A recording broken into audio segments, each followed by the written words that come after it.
অমিতাভ বচ্চন কেবিসির জন্য যোগাযোগ করেন কলকাতার এই গরিব ট্যাক্সি চালকের সাথে, কারণ অমিতাভ বচ্চনও আশ্চর্য হয়েছিলেন এই মানুষটির স্কুল তৈরির গল্প শুনে। ওনার নাম গাজী জালালউদ্দিন। সুন্দরবনের কৃষক পরিবারে জন্ম। ক্লাস 2তে হয়েছিলেন প্রথম, কিন্তু প্রবল দারিদ্র্যে বন্ধ হয় পড়াশোনা। সুন্দরবন ছেড়ে মহানগরের ফুটপাতে আসেন দুটো ভাতের খোঁজে। ভিক্ষা করে জুটত একবেলার খাবার।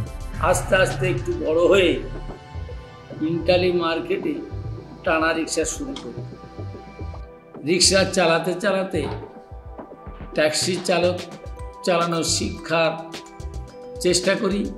তবে একটা স্বপ্ন তাকে অস্থির করে তুলেছিল, গরিব বাচ্চাদের জন্য কিভাবে স্কুল তৈরি করবেন। কারণ একদিন পয়সার জন্যই তিনি লেখাপড়া করতে পারেননি, কিন্তু কেউ এগিয়ে এলো না সাহায্য করতে। তখন তিনি ট্যাক্সি চালিয়েই সুন্দরবনে একটা স্কুল তৈরি করলেন 1998 সালে। ধীরে ধীরে বড় হতে থাকে সেই স্কুল।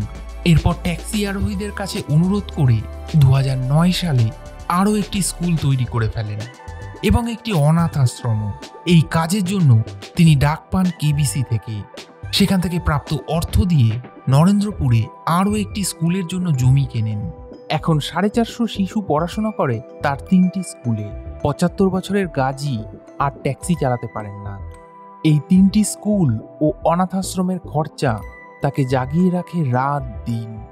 জালালউদ্দিনকে সাহায্য করার জন্য এই নাম্বারে যোগাযোগ করতে পারেন।